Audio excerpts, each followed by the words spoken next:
Mayor, at least nandyan na ho kayo para ma-explain. Yung pamilya niyo raw po ay part owner ng barkong ito?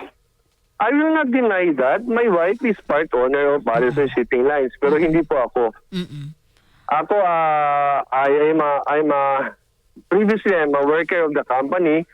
Nagtrabaho ako, kapitan ako dyan. Then after ko naging kapitan, naging superintendent ako. Then after that, I became the operations manager. Even during my time working with the company, napakahigpit ko. Mm-mm. I see to it that nobody will surpass safety. Mm-mm. Kaya nga, dati kinakansyawan ako dyan. Grabe naman, sobrang higpit nito. Paano pa makakatakbo yung barko nito? Kasi I see to it that everything is okay. Oo. Walang problema. And everything is standardized.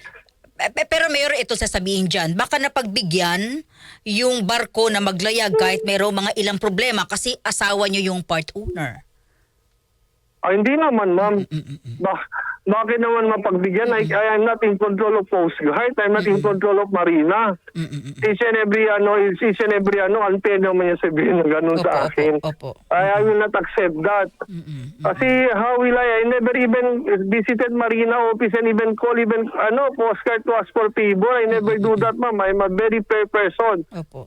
If you know, ma'am, ako yung congressman. Sumulong ng bill ng death penalty kasi ayaw ko sa makurakot. Ayaw ko ng ganun. Ako po yun. Ako yung congressman na hindi binigyan ng pondo. Ako, I'm very straightforward. Ayaw ko ng ganun. Opo.